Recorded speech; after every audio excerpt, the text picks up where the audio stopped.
How long have you been job searching for? Is it 3 months, 6 months, over a year? And how many jobs have you applied for? Is it 50, over 100? And then how many interviews are you getting these days? Any? Or have you mostly been ghosted by recruiters? If you can relate to any of this, you're not alone. Unfortunately, it's quite common these days. But what I don't want you to say is, I'm going to just apply for jobs I'm overqualified for. That'll get me in the door. Stop right there. That approach does not work and can actually hurt your career.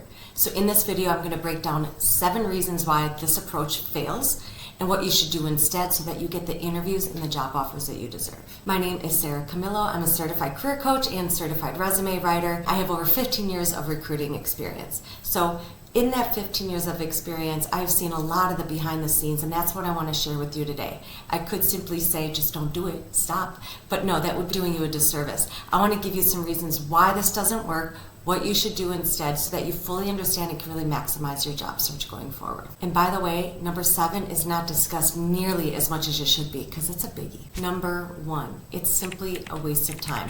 A waste of your time and a waste of the recruiter's time. And some of my other reasons are also going to support this. So clearly, your expertise could be used elsewhere in another position. So when the recruiters see your resume and see your background, they just simply move on quickly and they just decline you from the role. Number 2, the perception. Think about that. So why do the recruiters decline you so quickly? Because they see you as a flight risk. They see you as overqualified. You're going to get bored in the job and leave quickly. So instead, they just don't hire you at all.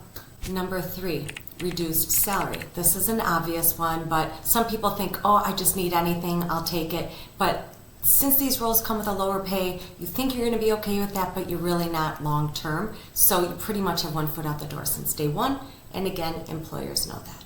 Number 4, low motivation. It is tough to get fired up and motivated for a job that is just kind of mundane work. And so your performance kind of declines as well. And then it's hindered and you could be overlooked for promotions in the future, which is so ironic because many people think I'll get a job I'm overqualified for and just get promoted quickly in the company. But typically what happens, you lose motivation, you lose drive, and your performance suffers, and employers see that. Number 5, boredom. If you happen to get the job, you'll get bored so quickly that it affects you even personally and professionally. So you'll start to bring it home. You'll be so miserable at work that you'll bring it home. Your family members will see it. Your kids may see it. Your spouse sees it. It affects your life personally and professionally. So again, another reason why you should just avoid this strategy with job searching. Number 6, skill atrophy. You know the phrase, if you don't use it, you lose it? Yep, you won't keep your skills sharp if they're underutilized. True story. Number 7, your future.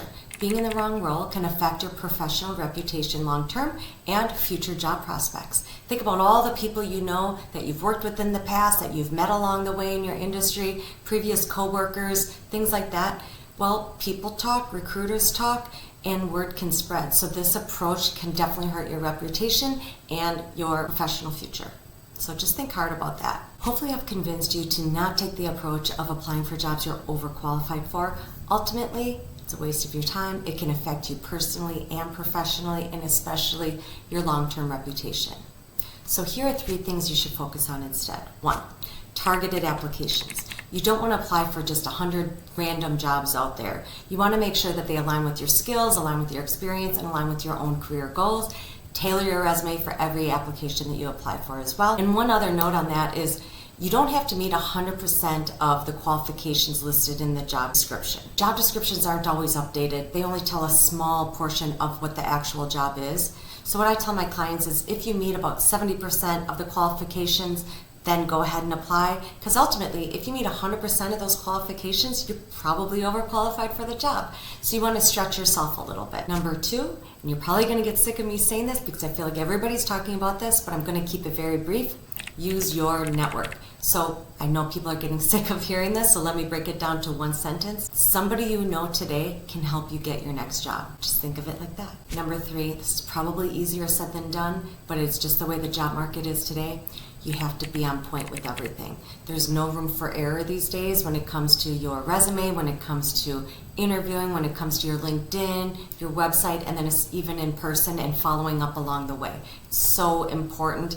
It's an employer's market right now. They're being extra selective because they know they can be. So do your best to just stay on point throughout the whole process, be extra prepared for every interview, and follow these steps and you will succeed. Okay, that is it.